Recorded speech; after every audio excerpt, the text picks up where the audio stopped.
लखनऊ में केजीएमयू के trauma centre के डॉक्टरों ने जटिल ऑपरेशन कर 7 साल की एक बच्ची की जान बचाई है। बच्ची के सिर में 8 सेंटीमीटर लंबी कील गर्दन के रास्ते से मस्तिष्क तक धंस गई थी, जिसका डॉक्टरों ने 4 घंटे का जटिल ऑपरेशन करके कील को बाहर निकाला, फिर उसे 10 दिन वेंटिलेटर सपोर्ट पर रखा। आखिर में गुरुवार को बच्ची को सामान्य वार्ड में शिफ्ट किया गया। डॉक्टरों का कहना है कि बच्ची अब पूरी तरह से स्वस्थ है। बधाई की बात है हमारे पूरे ट्रॉमा सर्जरी विभाग के लिए। इस बच्ची को यहाँ पर लाया गया था तो इसके गले में एक कील थी, और वो जो कील थी वो उस तरीके से थी कि मुंह के जो आपका पिछला हिस्सा है और गर्दन के पिछले हिस्से से होती हुई जो हमारा एक क्रेनल कैविटी जिसको हम बोलते हैं पोस्टीरियर क्रेनल फोसा, जो हमारे खोपड़ी का हिस्सा होता है और जहाँ पे हमारा ब्रेन भी रहता है, पोस्टीरियर हिस्सा ब्रेन का रहता है, और जिसमें सबसे ज़्यादा जो दिक्कत की बात होती है कि देखने वाले जो सेंटर होते हैं कि अगर उसको इंजरी हो जाए तो व्यक्ति अंधा हो सकता है, तो वहाँ तक वो कील पहुँची हुई थी। पूरी सावधानी बरती गई और जो हमारी पूरी टीम है उसने बड़ी कुशलता से पूरे के पूरे रास्ते में सबसे कम इंजरी करते हुए इस बच्ची को जीवन दान दिया, और साथ ही साथ जो अनुकंपा रही ईश्वरीय कि अब वह पूर्ण रूप से स्वस्थ है। राजधानी लखनऊ के केजीएमयू के अस्पताल के डॉक्टरों ने एक बेहद ही जटिल ऑपरेशन के बाद 7 साल की बच्ची की जान बचाई। दरअसल बलरामपुर की रहने वाली एक बच्ची जो कि 7 साल की थी, घर के बाहर खेल रही थी। इसी दौरान उसके जबड़े से होते हुए एक कील मस्तिष्क में जा घुसी थी, जिसके बाद उसे राजधानी लखनऊ के ट्रॉमा सेंटर लाया गया और चिकित्सकों ने उसका ऑपरेशन किया। ऑपरेशन करने के दौरान उसे वेंटिलेटर पर रखते हुए तमाम इस पूरे ऑपरेशन को अंजाम दिया गया, जिसके बाद बच्ची की जान को बचाया जा सका। ये पूरा सफल ऑपरेशन केजीएमयू के चिकित्सकों के द्वारा किया गया। फिलहाल चिकित्सकों का कहना है कि बच्ची पूरी तरीके से अभी स्वस्थ है और बाकी जो अन्य इलाज की प्रक्रियाएं हैं उनको आगे बेहतर तरीके से दिया जा रहा है। वीडियो जर्नलिस्ट दीपक राणा के साथ शुभम पांडे, न्यूज स्टेट, लखनऊ। और अब खबर गाजियाबाद से, जहां परिवहन विभाग, पुलिस और आपूर्ति विभाग हेलमेट लगाने को लेकर अभियान चला रहे हैं। अब अगर दोपहिया वाहन चालक ने हेलमेट नहीं लगाया तो वाहन चालक को पेट्रोल पंप पर पेट्रोल नहीं मिलेगा। साथ ही ऐसे दोपहिया वाहन चालकों के चालान भी काटे जा रहे हैं। यह अभियान लगातार चलेगा। सड़क सुरक्षा को लेकर यह अभियान चलाया जा रहा है। सड़क हादसे में किसी की जान न जाए, इसके लिए हेलमेट लगाने पर जोर दिया जा रहा है। देखिए, लगातार 8 मई से हम लोग हेलमेट का अभियान चला रहे हैं और इसी क्रम में पूर्व में भी निर्देश जारी हुए थे।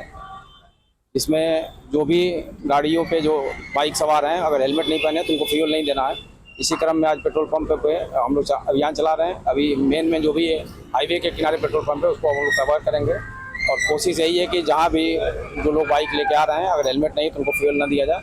और इस संबंध में डीएसओ साहब भी मेरे साथ हैं और पूरी टीम लेकर मैं करा रहा हूँ ताकि लोग जो हेलमेट पे फोकस करें और अपनी जो लाइफ जा रही है। हर साल 30% लोग जो मर रहे हैं लोग रोड एक्सीडेंट में, इसमें बिना हेलमेट के हैं।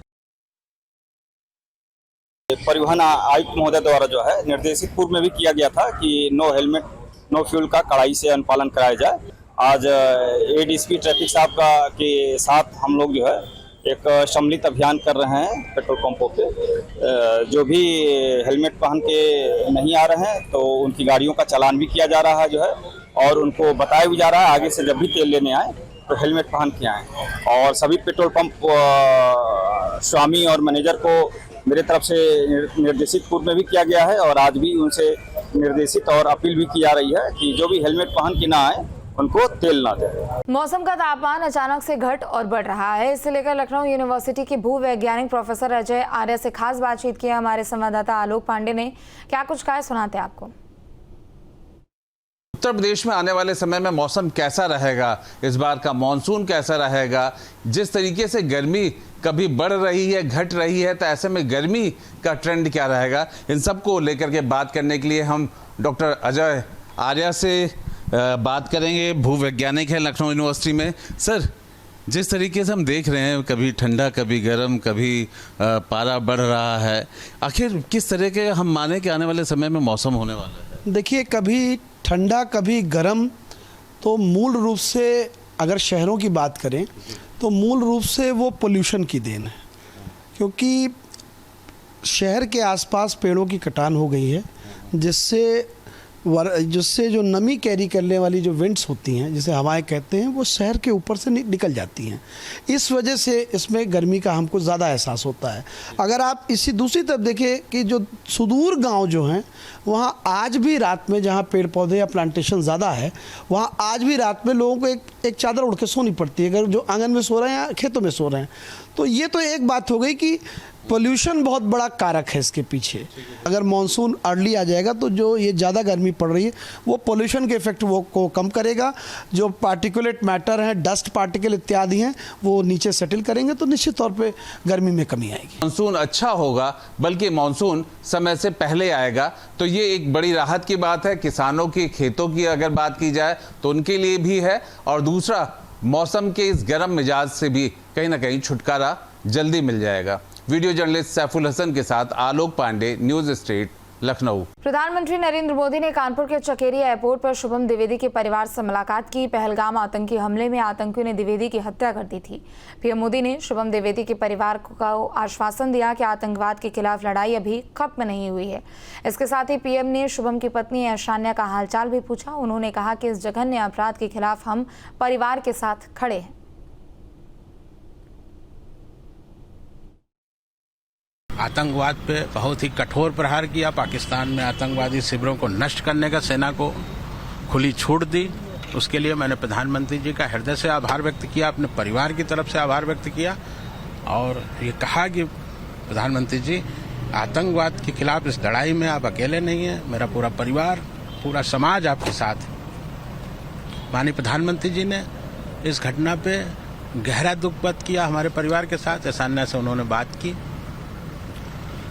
और उन्होंने कहा कि आतंकवाद के खिलाफ जो ये लड़ाई है हमारी, वो जारी रहेगी और हम आतंकवाद का समूल विनाश करेंगे। हम नहीं हुई है, ये लड़ाई और बड़ी है और चलेगी। और पर्सनली उन्होंने मुझसे इस पूरी ये जो इंसिडेंट था उससे रिलेटेड पूछा कि क्या हुआ, कैसे हुआ, कितने बजे, सारी चीज़ें जो इन्फॉर्मेशन थी।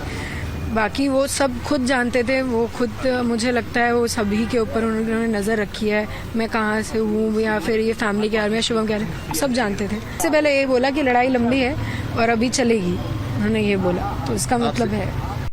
दशहरी आम उत्तर भारत, खासतौर पर लखनऊ के मलिहाबाद क्षेत्र में उगाए जाने वाले एक लोकप्रिय आम की किस्म है। दशहरी आम का इतिहास 200 से 250 साल पुराना है और दावा किया जाता है कि दशहरी आम का मूल पेड़ आज भी लखनऊ के काकोरी में मौजूद है। नवाबों के शहर लखनऊ के दशहरी आम की बात ही कुछ और है। देश में इस मैंगो बेल्ट को बेहतर ढंग से जाना जाता है और यहाँ के दशहरी आमों की बड़ी मांग रहती है। राजधानी लखनऊ, उसके आगे चलिए काकोरी और मलिहाबाद, और वहाँ पर दशहरी आम। आखिर दशहरी आम यहाँ पे हुआ कैसे, बना कैसे, उसी की ये तस्वीर हम दिखा रहे हैं। ये पहला दशहरी पेड़ है और इस दशहरी पेड़ के ही इर्द गिर्द का इलाका ये दशहरी गांव कहा जाता है। मैं तो जब से पैदा हूँ यही सुन रहा हूँ कि ये दशहरी गांव का नाम है और दशहरी का असली पेड़ यहीं पे है। यहीं से सारी दशहरी पूरी दुनिया में फैली हुई है। आप लोगों को इसकी क्या उम्र पता है, लगभग कितना पुराना? उम्र तो किसी को पता ही नहीं कंफर्म, 250-200 साल के आसपास ही होगा। हालांकि शायद जो हमसे बड़े हैं वो सब यही बताते हैं। हाल ही जब ये सबसे पुराना है तो सब इसके बच्चे और पोते नाती यही सब हैं सब।